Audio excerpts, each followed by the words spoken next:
and you come in here dressed like a Nazi?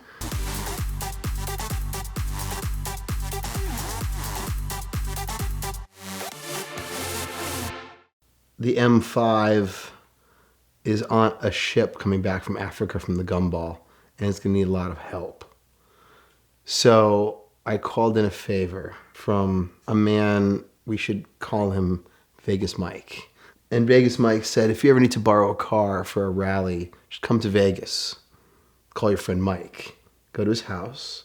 Come pick a car, and you can drive it. You can sticker it up as Polizei any way you want, as long as you bring it back in one piece. And if anyone asks you where you got the car, tell them Vegas Mike. Because everyone who comes to Vegas has a friend named Mike now. Now they do.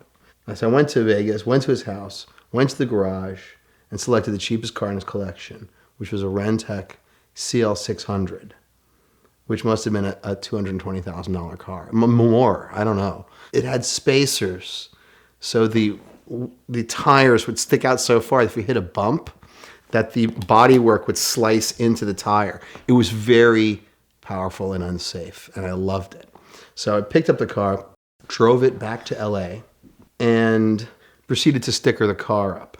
A few days later, found myself on a highway south, I think it's 93, in Arizona, headed towards the town of Kingman. There's a notorious speed trap and one of the worst places in America to get caught speeding. There's no cover. All the roads are completely straight and in open areas. And so it's the perfect place to speed, but it's also the worst place to speed. And I knew it because I'd come through that the year before on the gumball. Coming south in the Polizei Autobahn Verfolgung, Krieg, Achtung, Polizei, Rentec, Mercedes, must have been going 190 miles an hour.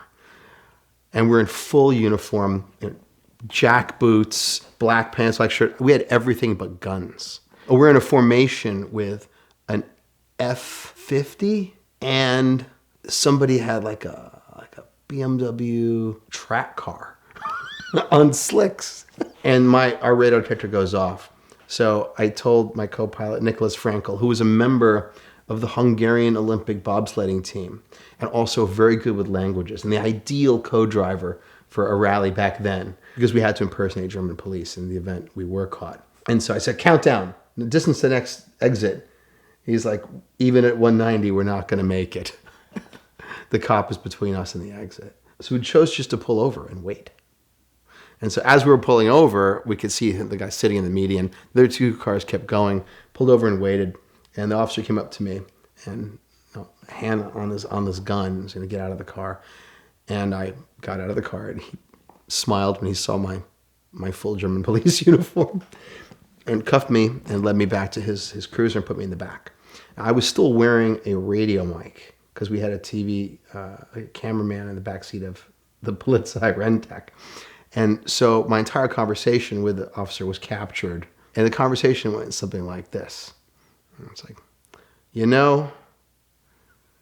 I gotta say, I really appreciate that you pulled over and waited, because there's some real come through here driving like absolute maniacs. I don't know what you think you're doing in that uniform or driving that kind of car around here, what you're doing, but I'm going to cut you some slack because you did stop and you knew exactly what was going to happen. I respect that. That reminds me, last year, some real came through here in a blue BMW, also like a police car, and we didn't catch him. You know those boys? Never heard of them in my life. That's good, because when we do find out who they are, they're going down. So we get to the Kingman County Jail. I'm brought in. All the prostitutes and drug dealers, whomever else was in there, thought it was hilarious that this officer was being brought in. For some reason, I still had my radio on my belt, which was tuned to the local frequency, and everyone's listening to it, and like they left it on my belt, which is very bizarre. And I'm hanging out in the waiting area, in the holding area, and eventually more Bull Run drivers are brought in. One by one, they're processed, and we're all like stuffed in there, and the jail psychologist comes over and pulls me aside and says, "Do you know what date it is?" I said, I think it's Saturday. "Do you know the date?" I'm like, "No, I don't." She's like, "Today is June 6th, the anniversary of D-Day. And you come in here dressed like a Nazi?" What's wrong with you? I'm like, no, you don't understand. My father was Jewish. It's all cool. So she leaves, and then the clerk, someone brings me to the clerk and says, which car were you driving? I said, oh, the black Mercedes. It must be parked outside.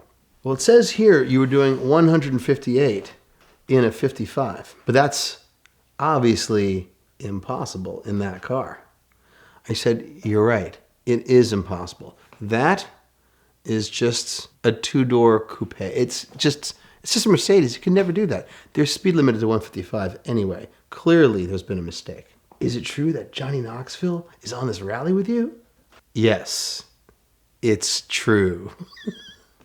Do you think he'll be coming down here to jail since so many of your friends are in here? I'm like, I could call him. Well, that would be amazing. You know something? We should just work that right here. Too many of you and your friends are in here anyway. Let's just cross out the 1 and make this 58 in a 55. And I'm like, that's exactly what we should do. Let me call Johnny. Hand me my phone. So I signed the thing for 50 and 55. I took my phone. I did not call Johnny. But I said, hey, Johnny, you coming down here? Into an empty phone. And then I walked out. And as I was walking out, the other guys were arrested. Like, you can't let that guy go. That guy's the biggest scumbag here. He's a fraud. Don't stop him. You got to stop him. And we came in first to the Vegas checkpoint. Most of us carry around wallets that look a lot more like suitcases than like a toolkit for what we actually need for our day. The Ridge makes a line of wallets and bags that help you to carry exactly what you need and nothing you don't. So leave the junk at home and go to ridge.com/VINwiki and use the code VINwiki at checkout for a discount. Let them know how much you appreciate their support of the VINwiki channel.